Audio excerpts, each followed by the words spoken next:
Good morning everyone. Today we are going to look at how to perform dynamic quantization of models using Intel Neural Compressor. Now what is Intel Neural Compressor?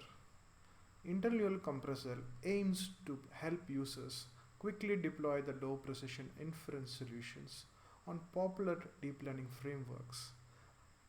Right now we support TensorFlow, PyTorch, MXNet and ONNX runtime. It uses built-in strategies and automatically optimizes low precision recipes for deep learning models to achieve optimal product objectives such as inference performance and memory usage with expected accuracy criteria. Now, what are the supported compression techniques that is available from Intel Neural Compressor?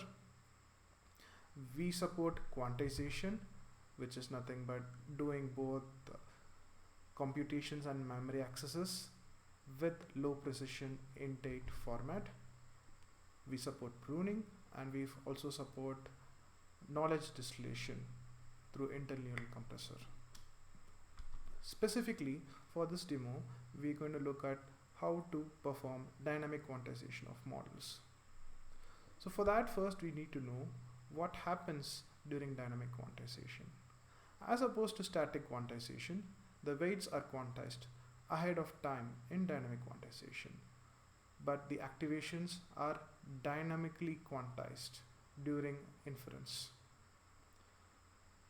The situations where you might want to use dynamic quantization is where the model execution time is dominated by loading weights from memory rather than computing matrix multiplications. So this sort of behavior is predominantly found in transformer-based models, and scenarios where you want to use small batch sizes along with transformer type models is best to be converted using dynamic quantization. So let's look at an overview or what we can going to see in our demo. So we're going to work with the model, which is RoBERTa Base, we are going to download it from the Hugging Face model hub. So this model has been fine-tuned on SST2 dataset, which is a sentiment classification dataset. The size of the model is 478 MB. We're going to first create a model, the FP32 model that we just saw in the previous slide. We're going to specify configurations which is going to be passed on to the quantizer, as in what is the model name, what is the framework, on what device it has to be run, and what is the quantization technique it has to be performed on the model, so on and so forth. Now once we have created this configuration file, we're going to pass this configuration file to our quantizer, which is available in Intel Neural Compressor, and we're going to quantize the model to a int8 format. So that's what we're going to do. Now without further ado, let's jump on to the demo. So first and foremost, we want to prepare the model, FP32 model. So let's start with importing the required libraries. We're just going to use NumPy, the transformer models, and the Hugging Face datasets.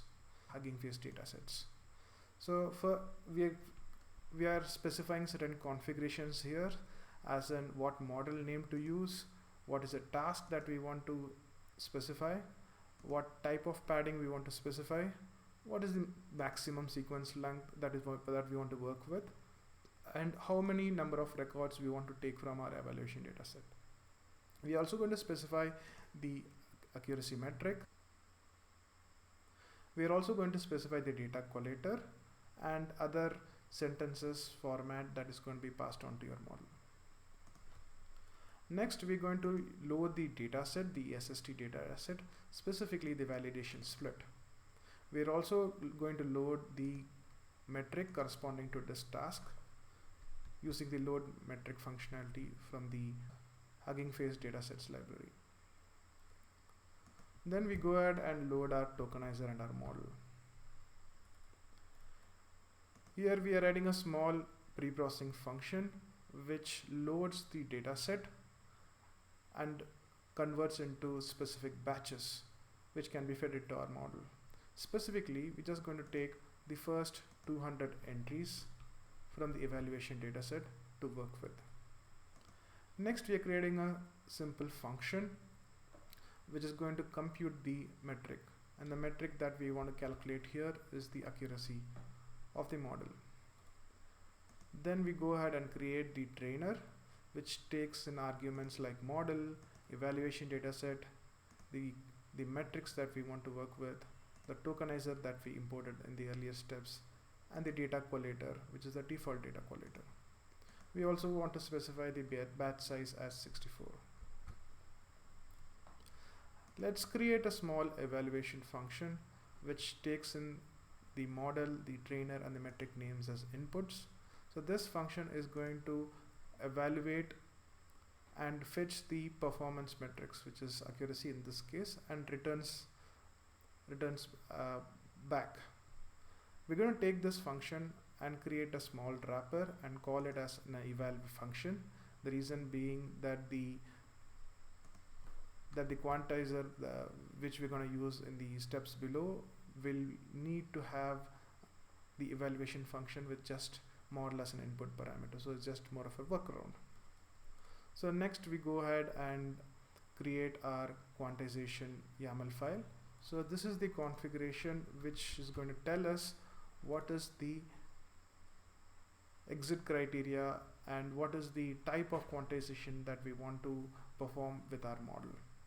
So this configuration is going to be passed on to the next step, where we instantiate our quantizer and we pass the other properties like model, tokenizer, calibration data loader, and evaluation function to the quantizer.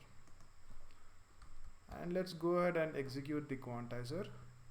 What we can see now is that the entire evaluation dataset that we specified of 200 samples is being taken, and the performance metrics, which is nothing but accuracy of 94.5%, has been reported for these 200 samples. Now let's go line by line and see what we've done in terms of the configuration for our YAML file. So the first set that we have here is the model configuration, wherein you have to specify a name. Name could be anything that you want, and framework is the framework which we want to work with.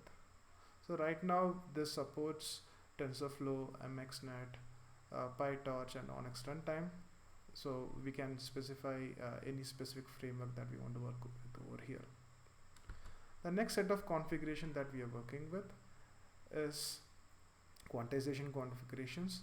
So, and here is where we specify that we want to perform dynamic quantization, which is a post-training operation.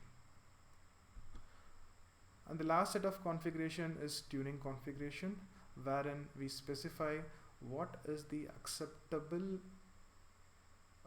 drop in accuracy that is sort of accepted from the quantized model. So here we are saying that we want to have the relative accuracy of close to 1%.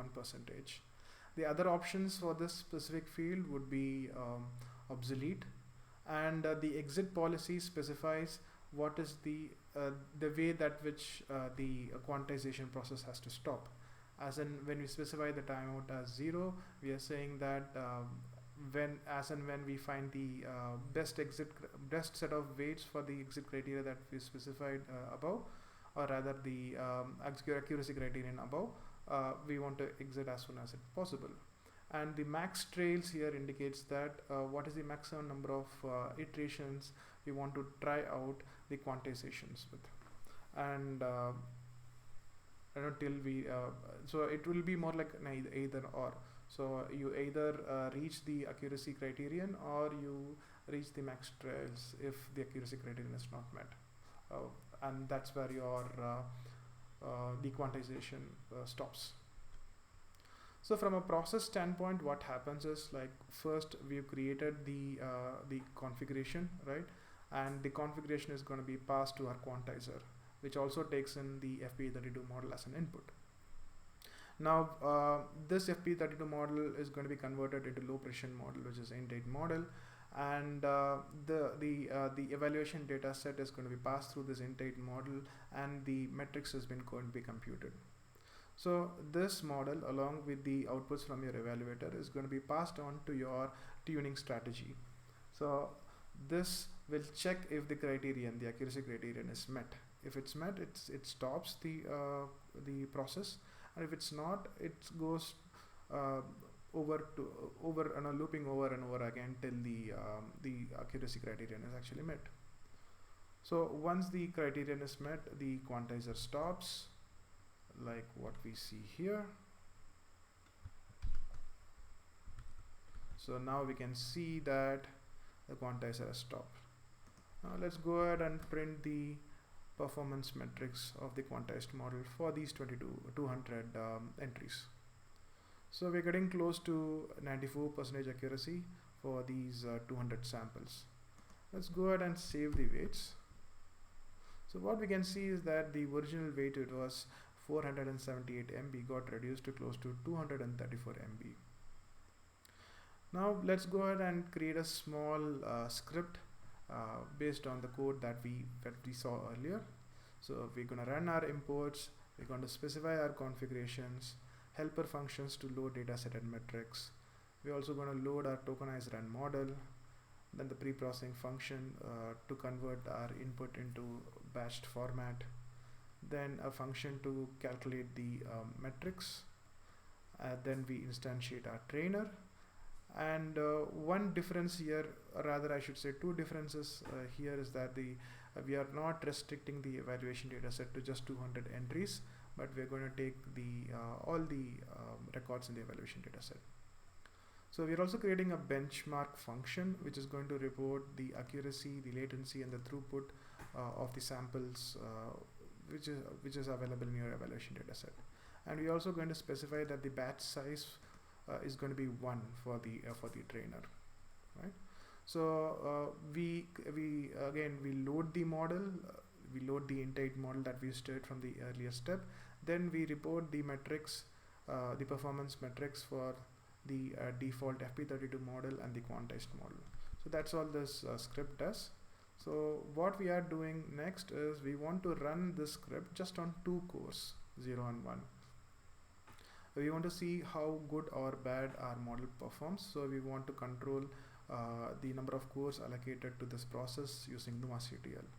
So let's go ahead and run this script. So it's getting loaded.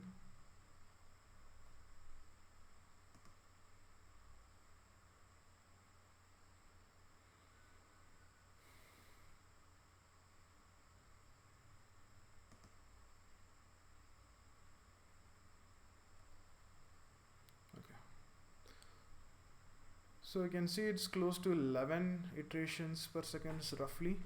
So what it means is that for every second there are 11 samples which are processed when using our FP32 model with these 2 cores. Okay, so the FP32 model is completed. We have a latency of close to 90 milliseconds, 89.198 milliseconds, and the accuracy for the entire data set, which is 872 samples, is 94.04%, which is different from what we saw for 200 samples, which was close to 94.5%. So let's just wait for a few more seconds, and what we can directly observe is that we got the throughput as close to 22 iterations per second, which is nothing but 22 samples per second. And now we also have the latency numbers. So we got close to 45 milliseconds, which is half of what we observed from the FP32 model, and the throughput similarly is times 2 the FP32 model's throughput. So that's what we saw here. with our dynamic quantization. For additional references and further reading, you can check out these links. So if you have any other questions, you can drop me a note on my email ID that's been shared. So that's it. Thank you very much.